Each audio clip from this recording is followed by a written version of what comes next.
Bismillahirrahmanirrahim. Hello viewers, this is Sayyid Mohammad Hammad and welcome back to my channel Chemistry with Sir Hammad. आज हम Louis का concept पढ़ने वाले हैं. Louis ने 1923 में एक हमें लॉ बताई, एक स्टेटमेंट दी. उस स्टेटमेंट के थ्रू हम इजीली समझ सकते हैं कि कोई मॉलिक्यूल है, कोई केमिकल स्पीशी है, वो एसिड है या बेस है. तो इस बात को समझते हैं बहुत इजीली इस एग्जाम्पल के जरिए. सबसे पहले लुइस का कंप्लीट नाम क्या था? Gilbert and Lewis. Might be possible MCQs में आ जाए. किस ईयर में इन्होंने ये स्टेटमेंट दी थी? 1923 में.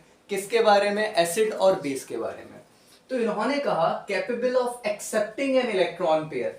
अगर कोई स्पीशी है जो इलेक्ट्रॉन के पेयर को एक्सेप्ट कर सकता है तो ऐसी स्पीशी को हम एसिड कहेंगे. नेक्स्ट इन्होंने कहा capable of donating an electron pair. अगर कोई स्पीशी इलेक्ट्रॉन का पेयर डोनेट कर सकती है किसी को तो उसे हम बेस कहेंगे. बहुत सिंपल सी बात है. नेक्स्ट उसके अलावा एक बात आपने क्लास 9th में पढ़ी होगी लुइस स्ट्रक्चर के बारे में. अगर हम सपोज दैट किसी भी एलिमेंट के बारे में बात करें और हम कह रहे हैं जैसे कि हाइड्रोजन है, हाइड्रोजन का एटॉमिक नंबर क्या होता है? 1. उसके वैलेंस शेल में कितने इलेक्ट्रॉन होते हैं? 1. तो हाइड्रोजन को हम इस तरीके से बना सकते हैं. हाइड्रोजन बनाया हमने और 1 इलेक्ट्रॉन है, इसीलिए हमने इस तरीके से एक डॉट बना दिया. ठीक है. अब नेक्स्ट नाइट्रोजन की बात कर लेते हैं. नाइट्रोजन का एटॉमिक नंबर होता है 7. पहले शेल में 2 इलेक्ट्रॉन, आखिरी शेल में 5 इलेक्ट्रॉन. तो इसी तरीके से हम 1 2 3 4 5 इस तरीके से इसमें भी हम जो है इलेक्ट्रॉन्स को शो कर सकते हैं. तो इस बात को समझने के लिए कि कौन सा एसिड है कौन सा बेस, हमारे पास एक रिएक्शन मौजूद है. इस रिएक्शन को समझेंगे डिटेल में. NH3 अमोनिया गैस है हमारी, इसको BF3 से रिएक्ट कराया.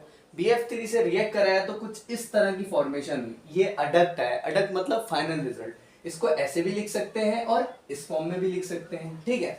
अब बेसिकली हुआ क्या है इसको समझते हैं. NH3 नाइट्रोजन के लास्ट शेल में कितने इलेक्ट्रॉन होते हैं? 5 इलेक्ट्रॉन होते हैं.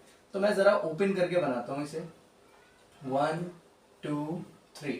अब कुछ बच्चे कहते हैं सर वहां पे आपने 3 बना दिए, यहाँ 2 बना दिए, यहाँ कुछ और चेंज कर रहे हैं. तो ये कोई प्रॉब्लम नहीं है. जस्ट शो ऑफ के लिए मैं आपको बता रहा हूँ कि लास्ट शेल में हमें 5 इलेक्ट्रॉन शो करने हैं. कि हमने 3 कर दिए, ये 4 और ये 5 कर दिए. ठीक है. हाइड्रोजन इसके साथ 3 टाइम मौजूद है, मतलब 3 हाइड्रोजन आ गए. 1 2 और 3. ये हो गया NH3 और ये 2 इलेक्ट्रॉन इसके पास मौजूद है. नेक्स्ट BF3 का स्ट्रक्चर बनाते हैं. बोरॉन जो होता है, बोरॉन का एलिमेंट है. ठीक है. इसके लास्ट शेल में कितने इलेक्ट्रॉन होंगे? 3 इलेक्ट्रॉन होंगे, क्योंकि इसका एटॉमिक नंबर ही 5 होता है. एटॉमिक नंबर 5 है इसका. ठीक है. तो B लिखा मैंने. B के पास कितने इलेक्ट्रॉन है हमारे? लास्ट शेल में 3 इलेक्ट्रॉन है. ठीक है. F3 मतलब फ्लोरीन इसके साथ मौजूद है. फ्लोरीन अपना 1 इलेक्ट्रॉन जो है इससे शेयर कर रहा होगा. ये वाला फ्लोरीन भी ऐसे ही कर रहा होगा और ये वाला फ्लोरीन भी ऐसे ही कर रहा होगा. ठीक है. तो ये BF3 का स्ट्रक्चर आ गया, ये NH3 का स्ट्रक्चर आ गया. अब अगर मैं आपसे पूछूं कि क्या बोरॉन स्टेबल है तो देखकर बताएंगे. कैसे बताएंगे? बोरॉन के पास 8 इलेक्ट्रॉन हैं आखिरी शेल में या नहीं है, तो गिन लेते हैं. बोरॉन के अपने 3 इलेक्ट्रॉन और फ्लोरीन के 3 इलेक्ट्रॉन, टोटल कितने हो गए? 3 + 3 6 इलेक्ट्रॉन हो गए. अगर मैं आपसे कहूं कि क्या बोरॉन को 2 इलेक्ट्रॉन और दिए जा सकते हैं तो आप कहेंगे बिल्कुल, क्योंकि लास्ट शेल में कितने इलेक्ट्रॉन चाहिए होते हैं? 8 इलेक्ट्रॉन चाहिए होते हैं. कितने की कमी है? 2 इलेक्ट्रॉन की कमी है. तो इसे 2 इलेक्ट्रॉन की कमी है. अब NH3 को देखते हैं. NH3 में नाइट्रोजन को देखेंगे हम. नाइट्रोजन के पास अपने आखिरी शेल में, वैलेंस शेल में कितने इलेक्ट्रॉन मौजूद हैं? 5 इलेक्ट्रॉन मौजूद हैं. और दूसरे हाइड्रोजन जो इसके पास हैं उनके 3 इलेक्ट्रॉन मिला लें, टोटल कितने हो गए? 8 इलेक्ट्रॉन हो गए. क्या नाइट्रोजन को और इलेक्ट्रॉन की जरूरत है? नहीं है जरूरत, क्योंकि इसके आखिरी शेल में 8 इलेक्ट्रॉन हैं, ये स्टेबल है. तो अब मैं बहुत इजी सा सवाल आपसे एक पूछ रहा हूं कि क्या एसिड कौन होगा और बेस कौन होगा? आपको ये बात याद रखनी है. एक्सेप्टिंग एन इलेक्ट्रॉन पेयर, जो एक्सेप्ट कर सकता है वो एसिड है, और डोनेटिंग एन इलेक्ट्रॉन पेयर वो बेस है. तो सिंपल सा मुझे जल्दी से जवाब दे दें आप. ठीक है. तो ये अपने 2 इलेक्ट्रॉन जो है वो शेयर कर सकता है. कौन सा बॉन्ड बना सकता है? कोऑर्डिनेट कोवेलेंट बॉन्ड या डेटिव बॉन्ड. क्या कर सकता है? ये अपने लोन पेयर ऑफ इलेक्ट्रॉन इनसे शेयर कर सकता है. तो ये कैपेबल है किसका? देने का. तो इसे हम कह रहे हैं डोनर, जो कैपेबल है देने का. अब बोरॉन जो है वो क्या कर सकता है? एक्सेप्ट कर सकता है, तो हम इसे कह रहे हैं एक्सेप्टर. इलेक्ट्रॉन पेयर का एक्सेप्टिंग करने वाला क्या कहलाएगा? एसिड कहलाएगा. ठीक है. और जो डोनर है, डोनेट कर सकता है, उसको क्या कहेंगे हम? बेस कहेंगे। तो बहुत सिंपल सा कॉन्सेप्ट था ये लुईस का कॉन्सेप्ट। अब नेक्स्ट जो है हम न्यूट्रलाइजेशन के बारे में बात करेंगे और concept of pH and pOH को समझेंगे कि पीएच का मतलब क्या होता है और पीओएच का मतलब क्या। नेक्स्ट टॉपिक न्यूट्रलाइजेशन है। न्यूट्रलाइजेशन का मतलब क्या होता है, जब कभी हम एसिड का बेस के साथ रिएक्शन कराते हैं तो वो किस में फॉर्म्ड होगा, वो सॉल्ट और वाटर बनाता है। तो बहुत सिंपल सा रिएक्शन है न्यूट्रलाइजेशन का, जिसमें एसिड और बेस रिएक्ट करके सॉल्ट और वाटर बनाता है। जस्ट इतनी ही बात है न्यूट्रलाइजेशन। तो इसको हम रिएक्शन के थ्रू समझने की कोशिश करते हैं। Neutralization, reaction of an acid and base in aqueous solution. Acid और बेस का रिएक्शन करा रहे हैं एक्वस सॉल्यूशन में, वो क्या प्रोड्यूस करता है, सॉल्ट और वाटर प्रोड्यूस करता है। तो यहाँ पर मैंने एक रिएक्शन लिखा हुआ है आपको समझाने के लिए। HCl जो है हमारा एसिड है। क्यों एसिड है, क्योंकि आर्हीनियस ने हमें बता दिया था कि जो पानी में डिसॉल्व होने पे H पॉजिटिव आयन देता है वो कौन होता है, एसिड होता है। ठीक है, तो इजीली आप इस बात से समझ सकते हैं HCl एसिड होता है। कौन सा acid, hydrochloric acid. Next NaOH, जो पानी में डिसॉल्व होने पे हाइड्रोक्साइल आयन दे देता है वो बेस होता है। ये भी आर्हीनियस ने हमें बताया था। ठीक है, तो ये बात हमें समझ में आ गई है। और एक बात आपको ये भी समझ आ गई है कि HCl ब्रेक होता है तो हाइड्रोजन अलग होता है, मतलब H positive ion, sodium hydroxide break होगा तो हाइड्रोक्साइल आयन ब्रेक हो जो है वो निकल जाएगा। इसे क्या कहते हैं, सोडियम हाइड्रोक्साइड। जब ये दोनों रिएक्ट करते हैं तो बेसिकली होता क्या है कि H पॉजिटिव आयन बनता है हमारा, ठीक है, और सोडियम के ऊपर प्लस चार्ज आ जाता है, हाइड्रोक्साइल पे नेगेटिव और क्लोरीन पे नेगेटिव। तो बहुत सिंपल सी बात है, ये H क्या करेगा इस OH के पास जाएगा और क्या बना लेगा, H2O, और ये सोडियम क्या करेगा, इस क्लोरीन के साथ रिएक्ट करके NaCl बना लेगा। बहुत सिंपल सी बात है। तो NaCl क्या होता है हमारा, सॉल्ट प्लस H2 क्या होता है हमारा, वाटर। सिंपल सी बात है। अच्छा, नेक्स्ट और ये कि हाइड्रोक्साइल जो है वो कितने हाइड्रोजन निकालता है, एक हाइड्रोजन निकालता है। तो इसीलिए 1 इसका हाइड्रोनियम आयन का 1 होगा, और सोडियम हाइड्रोक्साइड जो है वो भी हाइड्रोक्साइल आयन कितने निकाल रहा है, 1 निकाल रहा है। तो इसीलिए इनका 1/1 का रेशियो हो जाएगा। उसके अलावा इनकी कुछ और एग्जांपल्स क्या हैं, जैसे सोडियम हाइड्रोक्साइड हमारा बेस है, पोटेशियम हाइड्रोक्साइड बेस है हमारा, तो ये क्या करेंगे, एक एक हाइड्रोक्साइल आयन निकालेंगे। और जैसे हमारा hydrogen bromide, hydrogen iodide, nitric acid, ये सब जो आ जाते हैं हमारे, ये सब कितने हाइड्रोजन निकालते हैं, ये सब एक हाइड्रोजन देंगे हमें, हाइड्रोनियम आयन 1 टाइम देंगे ना। तो इनका भी 1/1 का रेशियो होगा अगर इनको रिएक्ट करेंगे, और ये क्या फॉर्म करेगा, सॉल्ट और वाटर।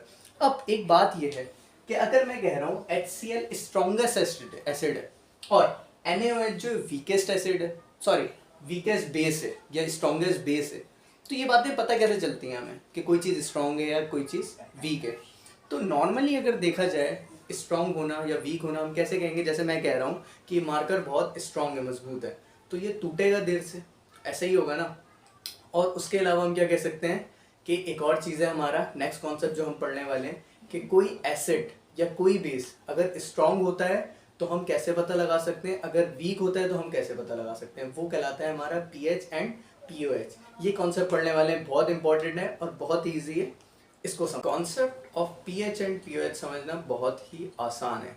बस आपको एक चीज़ ध्यान में रखनी है, नॉर्मली अगर कोई चीज़ टूट जाती है जल्दी तो हम उसे क्या कहते हैं कि कमज़ोर थी, और जो बहुत दिनों तक चलती है तो हम उसे कहते हैं टिकाऊ चीज़ है, मतलब ये मजबूत चीज़ है, स्ट्रॉन्ग है, ऐसे ही कहते हैं। तो बट एसिड की अगर बात करें हम, अगर एसिड को हमने पानी में डिज़ोल्व किया और उसने अपनी जल्दी से जगह छोड़ दी, मतलब कि हाइड्रोनियम आयन में जल्दी से वो जो है ट्रांसफ़र हो गया, तो हम ऐसे एसिड को कहते हैं कि ये स्ट्रॉन्गेस्ट एसिड है, जो जल्दी से क्या करे, पानी में जाते ही, जैसे ही पानी में गया और फौरन हाइड्रोनियम आयन दे दिया अपना, ये स्ट्रॉन्गेस्ट है। और वीकेस्ट कौन होगा, जो मजबूती से पकड़ा रखे, जितनी देर लगाए, जो बहुत देर लगा रहा है उसे हम वीकेस्ट कह रहे होते हैं। तो अगर मैं आपकी बात करूं ग्रुप 7 की, ग्रुप 7 में हमने पढ़ रखा है फ्लोरीन, क्लोरीन, ब्रोमीन, आयोडीन। तो जैसे जैसे नीचे जाते जाएंगे हम जैसे ग्रुप में, तो क्या होता है कि इनका साइज बढ़ता जाता है एटम का। तो सबसे बड़ा साइज किसका है, आयोडीन का। जब आयोडीन और हाइड्रोजन का रिएक्ट होगा तो हाइड्रोजन आयोडाइड बनेगा। वो एसिड स्ट्रॉन्ग है या वीक अभी आपको समझ में आएगा। आयोडीन का साइज बहुत बड़ा, हाइड्रोजन का साइज छोटा सा, तो उन दोनों ने बॉन्ड बनाया हुआ है, ठीक है। एसिड क्यों है, क्योंकि वो पानी में डिसॉल्व होने में हाइड्रोनियम आयन को अलग कर देगा। अब जब पानी में जाता है तो जो आयोडीन का न्यूक्लियस है उसका अपने इलेक्ट्रॉन्स पे जो करीब के हैं उन पे तो अच्छे से होल्ड होता है, लेकिन आखिरी वाले शेल पे अच्छे से होल्ड नहीं होता क्योंकि उनका साइज बहुत बड़ा है, ठीक है। तो इसी तरीके से जो हाइड्रोजन को वो बॉन्डिंग किया हुआ था, न्यूक्लियस जो है आयोडीन का जो हाइड्रोजन को बॉन्डिंग में रखा हुआ था वो इतनी मजबूती से नहीं पकड़ पाएगा, तो फौरन से वो जान छुड़ाएगा हाइड्रोजन से, तो हाइड्रोजन हाइड्रोजन आयन बन जाएगा, हाइड्रोनियम आयन H+ आयन, तो जल्दी से छोड़ देगा। इसी तरीके से हम अगर ऊपर आते जाएं तो क्या होता जाएगा, साइज कम होता जाएगा। ग्रुप में अगर हम बात करें तो सबसे पहले आ जाता है फ्लोरीन। फ्लोरीन और हाइड्रोजन का जो है स्ट्रॉन्गेस्ट बॉन्ड होगा, क्यों? क्योंकि फ्लोरीन का साइज भी कम है और फ्लोरीन तो पूरे पीरियोडिक टेबल में सबसे ज़्यादा हाईली इलेक्ट्रोनेगेटिव है। तो वो जब हाइड्रोजन से बॉन्ड बनाएगा तो पानी में जाने के बाद हाइड्रोजन को बहुत जल्दी नहीं छोड़ेगा, क्यों? क्योंकि फ्लोरीन का साइज छोटा है और प्रोटॉन ज़्यादा है, तो उसके प्रोटॉन चाहेंगे कि हाइड्रोजन उसके साथ ही रहे, लेकिन थोड़ी ही देर बाद वो भी हाइड्रोनियम आयन दे देगा क्योंकि वो भी एसिड है। तो एक बात आपको समझ में आ गई, पानी में डिजोल्व होने के बाद जब जल्दी से हाइड्रोनियम आयन निकल जाए मतलब कि जो स्पीशी थी वो स्ट्रॉन्गेस्ट एसिड है, ठीक है, और अगर देर से करें तो वो वीक है। इतनी बात समझ में आ गई। तो concept of pH and pOH को ज़रा समझ लेते हैं हम केमिस्ट्री की लैंग्वेज में। Concept of pH and pOH. PH मतलब हाइड्रोनियम आयन की कंसंट्रेशन की पावर, और हाइड्रोक्साइल आयन का भी सेम ही है। डेनिश केमिस्ट थे जिनका नाम है सोरेन पीटर लॉरेंट्ज सोरेनसन। तो कहा जाता है ना कि काम ऐसा करो कि लोग बड़ा नाम भी याद रखें आपका। तो खैर ये उन साइंटिस्ट का नाम है। कैल्सबर्ग लेबोरेटरी है 1909 में, वहाँ पर इन्होंने इस चीज़ को डिस्कवर किया।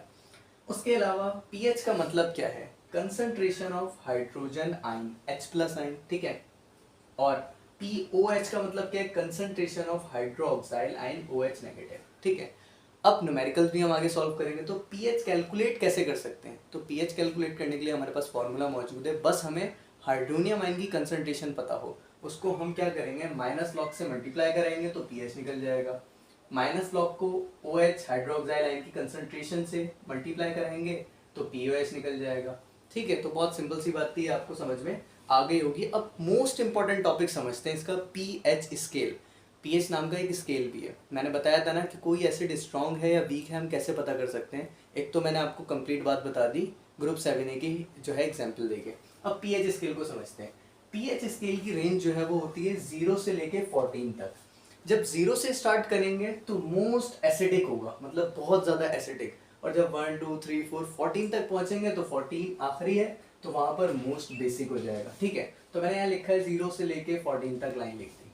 अब स्ट्रॉन्गेस्ट एसिड कौन सा होता है? स्ट्रॉन्गेस्ट एसिड वो होगा जिसकी पीएच वैल्यू 0 से लेके 3 तक होगी, 3.2 यहाँ तक जो है वो जिसकी पीएच वैल्यू होगी वो स्ट्रॉन्गेस्ट एसिड होगा। उसके बाद जो 3.2 से लेके 6 तक आएगा वो क्या होगा, हमारा वीकेस्ट एसिड होगा। आहिस्ता आहिस्ता जो है स्ट्रॉन्गेस्ट एसिड से वीकेस्ट एसिड बनता जा रहा है, समझ लें आप, ठीक है।